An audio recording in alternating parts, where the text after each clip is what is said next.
Morning to all of you guys.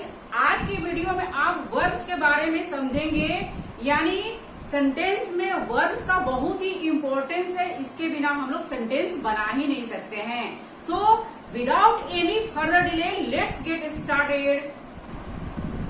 Guys, English verbs को दो major classes में बांटा गया है। First one is lexical verbs, second one is auxiliary verbs. तो यहां पर देखिए गाइस, लेक्सिकल वर्ब्स, इनका स्वतंत्र अर्थ होता है और ये वाक्य में मुख्य क्रिया के रूप में प्रयुक्त होते हैं। इनके 5 फॉर्म्स होते हैं, जैसे गो, went, gone, going, goes। 3, 1, 2, 3, 4, 5। Eat, ate, eaten, eating, eats। इस तरह से गाइज, ईट, गो, स्लीप जो एक्शन वर्ड है, यानी कि मेन वर्ब जो है, उसको हम लोग लेक्सिकल वर्ब्स कहते हैं। गो, ईट, स्लीप, जंप, लाफ एटसेट्रा। तो गाइस, इनके जो है 5 फॉर्म्स होते हैं और ये सेंटेंस में, वाक्य में मुख्य क्रिया के रूप में यूज किए जाते हैं। जैसे Ram it's a mango, he is running. Third one is you will go, and fourth one is what do you want। It's running, go and want। यहाँ पर गाइज ये लेक्सिकल वर्ब यानी कि मेन वर्ब की तरह यूज है। It's है, यहाँ पर मेन वर्ब है। रनिंग हुआ main verb, go main verb and want हुआ मेन वर्ब। डू यहाँ पर हेल्पिंग वर्ब की तरह यूज हुआ है। Will and he helping verb की तरह यूज किया गया है। ओके, सो इस तरह से गाइस, सेंटेंस में जो मुख्य क्रिया के रूप में यूज किया जाए उसे आप मुख्य क्रिया के रूप में यूज करेंगे, उसे लेक्सिकल वर्ब कहते हैं और इनके 5 फॉर्म्स होते हैं। तो next one is auxiliary verbs, जो क्रियाएं टेंस, मूड, वॉइस तथा रिक्वायर्ड एक्सप्रेशंस के निर्माण में मुख्य क्रिया की मदद करती हैं, वो ऑक्सिलरी वर्ब्स कहलाती हैं। यानी कि जो क्रियाएं जो हैं, मुख्य क्रिया यानी मेन वर्ब के, यानी इट हुआ, रन हुआ, गो हुआ, जो भी हुआ, उनको मदद करती हैं, वो ऑक्सिलरी वर्ब्स कहलाती हैं, या आप उनको हेल्पिंग वर्ब्स भी कह सकते हैं। जैसे आपको पता ही होगा गाइस, टेंस में यूज किए जाते हैं जो भी हेल्पिंग वर्ब, यानी राम इज रनिंग, राम दौड़ रहा है, राम इज रनिंग। यहाँ पर इज जो है हेल्पिंग वर्ब हुआ, या आप उसको ऑक्सिलरी वर्ब भी कह सकते हैं, और रनिंग मेन वर्ब हुआ। Okay, second one is any helping verb, यानी कि आप क्वेश्चन भी किसी पूछते हैं कि क्या तुम जाते हो, डू यू गो देयर। यहाँ पर डू है, हेल्पिंग वर्ब की तरह यूज हो रहा है, और गो जो है मेन वर्ब की तरह यूज किया जा रहा है। यानी कि जो मेन वर्ब यानी गो हुआ, रनिंग हुआ, इनको मदद करने के लिए जिस वर्ब को यूज किया जाता है, यानी मुख्य क्रिया को मदद करती है, जो उनको हम लोग ऑक्सिलरी वर्ब कहते हैं या हेल्पिंग वर्ब कहते हैं। यानी यहाँ पर देखिए guys, running, he is running, वह दौड़ रहा है, दौड़ने का काम कर रहा है। तो यहाँ पर इज जो है ये मुख्य क्रिया यानी रनिंग जो है मुख्य क्रिया, इज जो है हेल्पिंग वर्ब हुआ, ऑक्सिलरी वर्ब हुआ, और जो वाक्य सेंटेंस बन रहा है यहाँ पर ये मदद कर रही है। ओके, रनिंग मुख्य क्रिया के लिए मदद कर रही है। दैट्स वाई यहाँ पर डिफिनेशन में आप समझ रहे हैं कि इनके निर्माण में मुख्य क्रिया के मदद करती है, वो ऑक्सिलरी वर्ब्स कहलाती हैं। डू यू गो देयर, क्या तुम वहां जाते हो। Third one is any sentence, यानी कि वो present indefinite, present continuous, past continuous जो हम लोग बनाते हैं उसमें भी हम लोग इसको यूज कर सकते हैं। यू वर प्लेइंग फुटबॉल, यहाँ पर प्लेइंग मेन वर्ब है, लेकिन जो वर्ब है ये हेल्पिंग वर्ब हुआ। ओके, इसको आप ऑक्सिलरी वर्ब भी कह सकते हैं। Fourth one is he has eaten, has यहाँ हेल्पिंग वर्ब है। Fifth one is I can do this, can यहाँ पर हेल्पिंग वर्ब की तरह यूज किया गया है। Sixth one is I do not know this। इस तरह से गाइस यहाँ पर do, can, has, were and do, is, ये हेल्पिंग वर्ब्स की तरह यूज किए गए हैं। इस तरह से गाइस जो क्रिया tense, voice, mood and sentence को नेगेटिव और इंट्रोगेटिव बनाने में मुख्य क्रिया के मदद करती हैं, वो हेल्पिंग वर्ब कहलाती हैं, या आप उसको ऑक्सिलरी वर्ब्स भी कह सकते हैं। Next one is guys, auxiliary verbs को दो भागों में बांटा गया है, primary and second one is modal. Primary auxiliary guys, to be, to have and to do.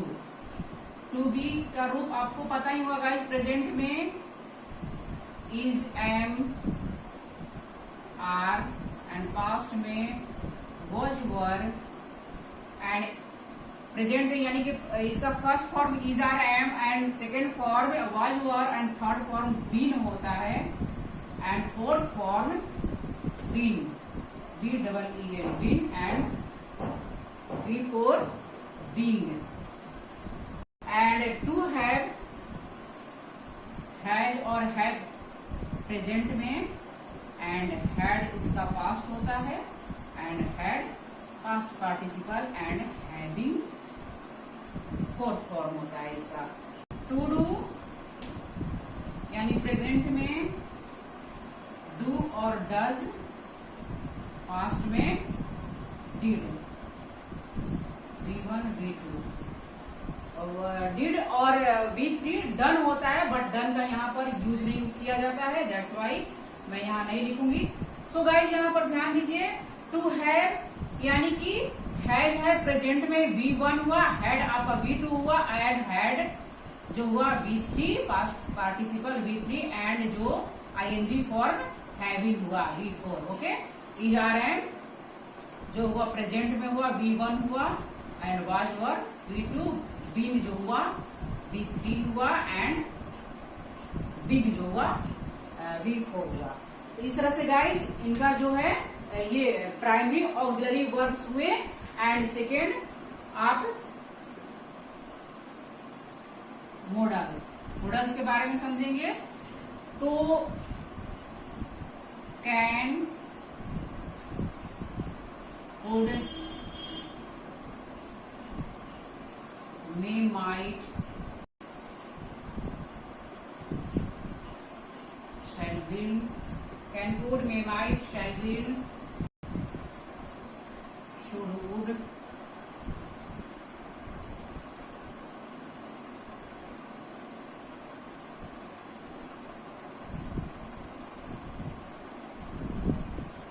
might I have written already, must, and can, could, may, might, shall, will, should, would, must, and must, ought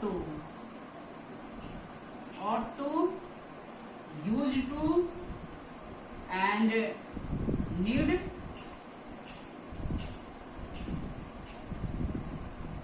and dare, ये आपका model auxiliary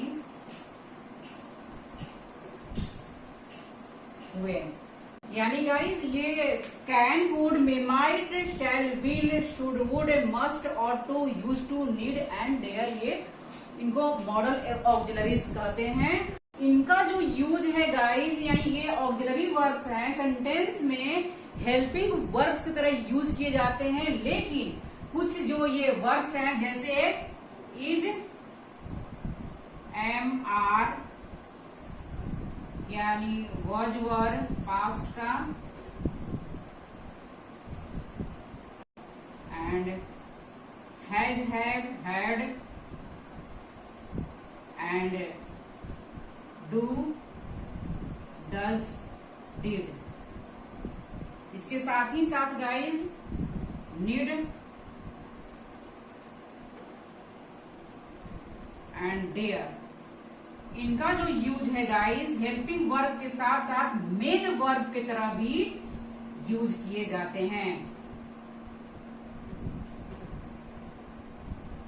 helping verb की तरह use तो होता ही है, साथ ही साथ main verb की तरह भी इनका यूज किया जाता है। तो गाइज किस तरह से यूज किया जाता है थोड़ा सेंटेंस में हम लोग आगे समझेंगे। तो first of all if you want to note down you can. Guys अगर आप टेंस जानते हैं तो आपको पता ही होगा कि is, are, am, was, were and has, have, had और डू, डज, डिड को हेल्पिंग वर्ब की तरह कैसे यूज किया जाता है। तो अगर आपको नहीं पता है तो एक बार इधर देख लीजिए आप। राम इज रनिंग, यहाँ पर इज जो है ये प्रेजेंट कॉन्टिन्यूअस टेंस है और इज जो है हेल्पिंग वर्ब है और रनिंग जो है मेन वर्ब है। तो यहाँ पर इज हेल्पिंग वर्ब की तरह यूज हुआ है। डू यू गो देयर, ये यहाँ पर क्या तुम जाते हो प्रश्न पूछा जा रहा है, प्रेजेंट इंडेफिनिट टेंस है और इंडेफिनिट टेंस में यहाँ पर डू को जो हेल्पिंग वर्ब की तरह यूज किया गया है और गो जो है मेन वर्ब है। तो गाइज अगर आप टेंस जानते हैं तो ये आपको समझना बिल्कुल ही आसान होगा। हेल्पिंग वर्ब डू हुआ और गो हुआ मेन वर्ब है। Okay, you were playing football, verb जो है यहाँ पर गाइस सेंटेंस में ये पास्ट कॉन्टिन्यूअस टेंस है। ये यहाँ पर हेल्पिंग वर्ब की तरह यूज हुआ है और प्लेइंग जो है मेन वर्ब की तरह यूज हुआ है। तो आप यहाँ पर समझ रहे हैं किस तरह से is, are, am, was verb को हेल्पिंग वर्ब में यूज किया जाता है। तो इन सेंटेंसेस के साथ ही आप समझ लीजिए ही हैज ईटन, ये प्रेजेंट परफेक्ट टेंस है एंड आई हैव प्लेड, यहाँ पर हैव को यूज किया गया है, ये प्रेजेंट परफेक्ट टेंस है। तो गाइस देखिए किस तरह से यहाँ पर प्लेड, हैव जो है हेल्पिंग वर्ब की तरह यूज हुआ है और प्लेड जो है मेन वर्ब की तरह यूज हुआ है, इट मेन वर्ब की तरह यूज हुआ है सेंटेंस में। तो यहाँ पर आप विशेष ध्यान दीजिएगा। And I can do this work, can जो यहाँ पर हेल्पिंग वर्ब की तरह यूज किया गया है, डू यहाँ पर हेल्पिंग वर्ब की तरह यूज किया गया है और डू यहाँ पर मेन वर्ब है लेकिन यहाँ पर हेल्पिंग वर्ब है। जब हम सेंटेंस में प्रश्न पूछते हैं यानी टेंस में जब हम लोग किसी क्वेश्चन करते हैं प्रेजेंट इंडेफिनिट टेंस में, तो वहां पर डू और डज को यूज करते हैं सब्जेक्ट के अकॉर्डिंग। सब्जेक्ट अगर सिंगुलर है तो हम लोग डज यूज करेंगे, सब्जेक्ट अगर प्लूरल है तो हम लोग डू का यूज करेंगे। यहाँ पर डू गाइस जो है यहाँ पर मैं नहीं जानता हूँ नेगेटिव सेंटेंस की तरह यूज किया गया है। I do not know this, मैं यह नहीं जानता हूँ। तो यहाँ पर डू जो है आपका हेल्पिंग वर्ब हुआ और नो जो हुआ मेन वर्ब। यहाँ पर क्वेश्चन पूछा जा रहा है तो डू यहाँ पर हेल्पिंग वर्ब हुआ। इस तरह से गाइज अब आप समझ चुके होंगे कि सेंटेंस में हेल्पिंग वर्ब को कैसे यूज किया जाता है। एंड देन गाइज अगर यू जैसे तुम वहां जाओगे, यू विल गो देयर, यहाँ पर भी आप समझिए विल जो है हेल्पिंग वर्ब की तरह यूज किया गया है और वो मेन वर्ब की तरह यूज हुआ है। And Ram it's a mango, ये जो इट्स है यहाँ पर तो एक ही वर्ब है, दैट्स वाई यहाँ पर मेन वर्ब की तरह यूज किया गया इट्स को। एंड अ मैंगो जो हुआ ऑब्जेक्ट हुआ। ही इज रनिंग, यहाँ पर इज जो है हेल्पिंग वर्ब की तरह यूज हुआ है और रनिंग जो है यहाँ पर मेन वर्ब की तरह यूज हुआ है। तो गाइज अब आप समझ चुके होंगे किस तरह से सेंटेंस में हेल्पिंग वर्ब को यूज किया जाता है। तो नेक्स्ट वन अब गाइज आप बस इतना समझिए कि ये जो मॉडल्स हैं यानी कि नीड और डेयर को छोड़कर बाकी जितने भी मॉडल्स हैं उनका यूज केवल हेल्पिंग वर्ब के तरह ही किया जाता है, मेन वर्ब की तरह यूज नहीं होता है। नीड और डेयर जो है इनका जो यूज है मेन वर्ब्स की तरह भी किए जाते हैं। जैसे कि आप ऑलरेडी मैं बता चुकी हूँ कि is are am was were has have had do does did and did dare, ये हेल्पिंग वर्ब्स के साथ साथ मेन वर्ब्स की तरह भी यूज किए जाएंगे। तो अब आप समझिए किस तरह से इनको मेन वर्ब्स में यूज किए जाते हैं। जैसे गाइस बी, टू बी यानी इज आर एम फर्स्ट रूप है बी का और सेकेंड है पास्ट में वाज वर। तो यहाँ पर आपको अगर बोलना है कि मैं खुश हूं, आई एम हैप्पी, मैं खुश हूं, यानी कि आप बता रहे हैं, अपना स्टेट बता रहे हैं कि मैं खुश हूं। तो यहाँ पर जो एम है जो गाइस यहाँ पर मेन वर्ब की तरह यूज हुआ है। ओके, एम जो है इसके पहले आप समझ चुके हैं कि एम जो है हेल्पिंग वर्ब की तरह कैसे इस सेंटेंस में यूज किया जा रहा है, यानी कि आई एम गोइंग, मैं जा रहा हूं, present in continuous tense, I am going मैं जा रहा हूं। लेकिन यहाँ पर है आई एम हैप्पी, मैं खुश हूं। यहाँ पर स्टेट की बात हो रही है, मैं क्या हूं, मैं खुश हूं। तो यहाँ पर एम जो है मेन वर्ब की तरह यूज हुआ है। Second one, you were happy, तुम खुश थे। यहाँ पर वर जो है मेन वर्ब की तरह यूज किया जा रहा है। डन, क्योंकि इस सेंटेंस में केवल एक ही क्रिया आ रही है, एक ही हेल्पिंग वर्ब आ रही है, जो इसमें एम है और इसमें वर है। Okay, third one, they are players, यहाँ पर आर जो है मेन वर्ब हुआ। इस तरह से गाइस इजारम को इजारम का यहाँ पर यूज देखें मेन वर्ब की तरह यूज यहाँ पर किया जा रहा है। That and next one is has और हैव का यूज देखेंगे, यानी कि मेरे पास एक कार है, आई हैव अ कार। यहाँ पोजीशन की बात हो रही है, यानी कि आप यहाँ पर समझिए टू बी का मतलब होता है होना, टू हैव का मतलब होता है किसी चीज का पास होना, एंड टू डू का मतलब होता है करना।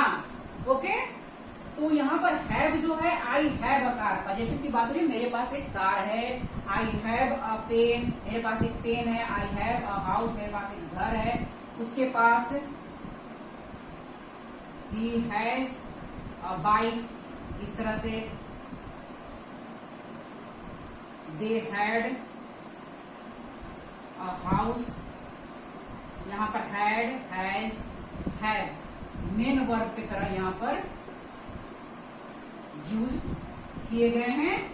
तो आप विशेष ध्यान दीजिए गाइज, इसके पहले आप समझ चुके हैं कि हैज, हैव, हैड का यूज जो है टेंस में किए जाते हैं और वॉइस में भी किए जाते हैं गाइज। टेंस में आप समझ चुके हैं कि प्रेजेंट परफेक्ट टेंस हो, पास्ट परफेक्ट टेंस हो एंड फ्यूचर परफेक्ट टेंस में विल हैव, शैल हैव का यूज किया जाता है। तो गाइज आप इसके बारे में समझ चुके हैं कि हेल्पिंग वर्ब की तरह वहां पर यूज किया जा रहा है, लेकिन यहाँ पर आप गाइज देखेंगे कि मेन वर्ब की तरह यूज किया जा रहा है। तो गाइज ये इसके ऊपर मैं ऑलरेडी ये to be, to have, to do के ऊपर मैं वीडियो बना चुकी हूँ, तो अगर आप नहीं देखें तो प्लीज देख लीजिए, वहां पर अच्छे से समझ जाएंगे कि किस तरह से आप इनको मेन वर्ब की तरह भी यूज कर सकते हैं। Next one is guys to do, I do my duty, he is doing the work. यहाँ पर गाइज ये जो डू है मेन वर्ब है, आप इसको लेक्सिकल वर्ब भी बोल सकते हैं, लेक्सिकल वर्ब, एंड यहाँ पर जो डूइंग है ये मेन वर्ब की तरह यूज किया गया है। नेक्स्ट ही डिड दिस, यहाँ पर डिड जो हुआ गाइज मेन वर्ब हुआ। ओके, तो आपने देखा गाइस किस तरह से डू और डू डिड का यूज किया गया है मेन वर्ब की तरह। आप तो पहले भी ऑलरेडी समझ चुके हैं किस तरह से हेल्पिंग वर्ब की तरह यूज किया जाता है। अब आप मेन वर्ब की तरह भी इसके यूज के बारे में समझ गए हैं। आगे गाइस आप नीड और डेयर को मेन वर्ब की तरह कैसे यूज किया जाता है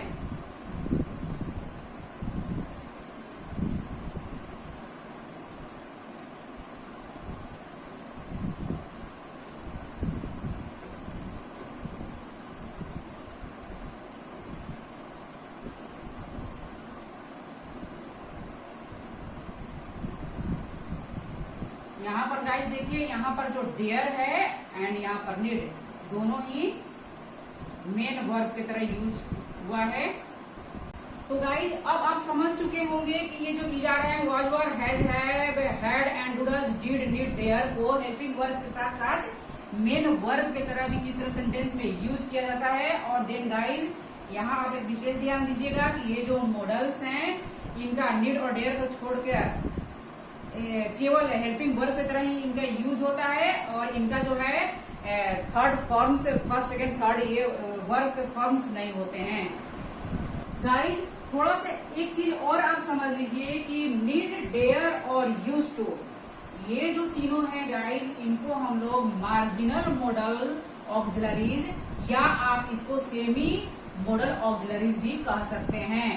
तो गाइस इनको इन जितने भी मॉडल्स हैं इनसे ये तीनों जो है अलग भिन्न होते हैं। इनका जो नेचर में वेरिएशन होता है, दैट्स वाई इन्हें हम लोग सेमी मॉडल्स कहते हैं या मार्जिनल मॉडल्स कहते हैं। तो गाइज आप तो यहाँ पर समझ चुके हैं कि ये दो बाकी जितने भी मॉडल्स हैं नीड और डेयर को छोड़ के बाकी जितने भी मॉडल्स हैं वो हेल्पिंग वर्ब की तरह ही केवल यूज किए जाते हैं, मेन वर्ब की तरह नहीं। लेकिन नीड और डेयर जो है ये दो ऐसे मॉडल्स हैं जो मेन वर्ब की तरह भी यूज किए जाते हैं। हेल्पिंग वर्ब के साथ साथ मेन वर्ब की तरह भी इनका यूज होता है सेंटेंस में। और गाइज यूज टू है, यूज टू तो गाइज देखा है तो यूज टू यानी कि जब यूज टू का आप नेगेटिव फॉर्म बनाएंगे तो आई यूज्ड नॉट टू बनाएंगे। यहाँ पर आई यूज नॉट टू इस तरह से आप कोई भी सेंटेंस में बनाएंगे आई यूज नॉट टू, या इसके जगह पर आप बोल सकते हैं आई नेगेटिव सेंटेंस जब बनाएंगे तो I did not use to इस तरह से बनाएंगे। इंट्रोगेटिव बनाएंगे डिड आई यूज टू इस तरह से इसका इंट्रोगेटिव बनेगा। तो गाइस इस तरह से आप देख रहे हैं कि इनका जो मॉडल्स यानी कैन कुड है इनका जो आप नेगेटिव सेंटेंस बनाते हैं तो कैन नॉट ही बनेगा, यानी कि I can not go there. इस तरह से इसको सेंटेंस में नेगेटिव सेंटेंस में बनाएंगे I can go there negative sentence I can not go there and then आप इसका इंट्रोगेटिव बनाएंगे कैन आई गो देयर इस तरह से बनाएंगे। और बाकी जितने भी मॉडल्स है उनका भी नेगेटिव और इंट्रोगेटिव इस तरह से बनाए जाएंगे। लेकिन अगर आप यूज टू का बनाते हैं इंट्रोगेटिव नेगेटिव तो यूज नॉट टू भी बना सकते हैं और आप डिड नॉट के साथ भी बना सकते हैं। तो गाइस देखिए आप किस तरह से इनका जो ये यूज टू का जो नेचर में वेरिएशन है, that's why use to dare और नीड तीनों को ही हम लोग मार्जिनल मॉडल ऑक्सिलरीज या सेमी मॉडल ऑक्सिलरीज कहते हैं। इसको सेंटेंस में इस तरह से हम लोग बना सकते हैं कि मैं वहां जाया करता था I used to go there I used to go there मैं वहां जाया करता था, यानी पास्ट में हम अगर अपनी आदत के बारे में बता रहे हैं कि हाँ भाई पास्ट में मैं वहां पर जाया करता था I used to go there. अब यहाँ पर आप नेगेटिव को बनाएंगे तो आई के साथ यूज्ड नॉट टू भी लिख सकते हैं गो देयर, या आई के साथ डिड को लगाएंगे डिड नॉट भी लिख सकते हैं I did not use to इस तरह से भी आप लिख सकते हैं go there I used not to या I did not use to इस तरह से हम लोग इसका जो है नेगेटिव फॉर्म बनाते हैं। गाइस अब मैं उम्मीद करती हूँ कि आज की वीडियो में आप वर्ब्स को दो भागों में जो बांटा गया है यानी कि लेक्सिकल वर्ब और ऑक्सिलरी वर्ब को भी दो भागों में बांटा गया, प्राइमरी और मॉडल। प्राइमरी ऑक्सिलरीज के बारे में आप समझ चुके हैं कि किस तरह से इनको सेंटेंस में यूज किया जाता है। देन आप गाइस कुछ मॉडल्स भी ऐसे होते हैं जिनका हम लोग हेल्पिंग वर्ब के साथ साथ मेन वर्ब की तरह ही यूज किए जाते हैं। तो गाइस अब आप जो मॉडल्स का किस तरह सेंटेंस में यूज किया जाता है अब आप नेक्स्ट वीडियो में समझेंगे। तो आप आज आज के लिए बस इतना ही गाइस, नेक्स्ट वीडियो में मिलते हैं, तब तक के लिए धन्यवाद, थैंक यू, जय हिंद, जय भारत।